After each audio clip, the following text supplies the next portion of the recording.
நிறைய ஏஸ் பார்த்துருப்பீங்க. ஆனால் பார்த்தீங்கன்னா சிக்னல் இல்லாத ஏசி இந்த வீடியோவில் பாருங்கள். ஹலோ கைஸ், நம்ம பார்த்தீங்கன்னா 1K சப்ஸ்கிரைபர் அடியில் சேலஞ்சில் 4/11க்கே வந்துட்டோம்.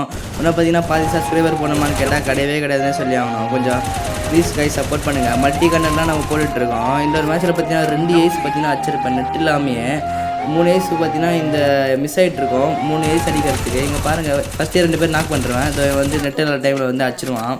சரி விட்டுட்டேன். சரி செகண்ட் ரவுண்டு பார்த்தீங்கன்னா இங்கே ஒரு பொண்ணு இருக்கும். அந்த பொண்ணு அடிக்கலான்ட்டு போவேன். பார்த்தா அந்த பொண்ணு நம்ம சில டேமேஜ் கொடுத்துரும். க்ளோவல் போட்டு மெடிடேட் ஏற்றலாம். சரி கொஞ்சம் கிட்டே தரானுக்குள்ளே அது வந்துடும். அதையும் தரமாக அழுத்தி பிடிச்சி இங்கே வந்து கவர் எடுத்துகிட்ருப்பேன். நீங்களே பாருங்கள், ஒருத்தன் வந்து பழுத்திக்காரன் வந்து நம்ம நின்று இருப்பேன். அந்த பொம்மையை ஒட்டி இவன் நின்றுருக்கான். அவனையும் தரமாக அழுத்தி பிடிச்சிட்டு அப்புறம் பார்த்தீங்கன்னா 2 பேர் நாக் பண்ணிட்டோம். இன்னும் பார்த்தீங்கன்னா 2 பேர் தான் இருக்கானுங்க. இங்கே ஒருத்தனை தரமாக அழுத்தி பிடிச்சிடுவேன். அப்புறம் அந்த கேரக்டரை போட்டு தரமாக இங்கே ஒரு ஏஸ் அடிச்சிருப்பேன்னே சொல்லி ஆகணும். அப்புறம் இதான் வந்து நெக்ஸ்ட் ரவுண்டு. இங்கே இருப்பானுங்க, மேலே இருந்து சுட்டுன்னு இருப்பானுங்க. தலைமையிலே அடிப்பேன். அவன் வந்து ரிவைவ் பண்ணிட்டானுங்க. நல்லா பண்ண ஒரு கிரனேட் மாதிரி இந்த தூக்கி அடிச்சுட்டு ஸ்ட்ரெயிட்டாக நாக் ஆகிட்டான்.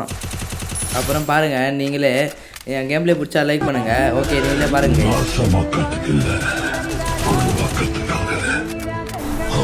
சொல்லிடு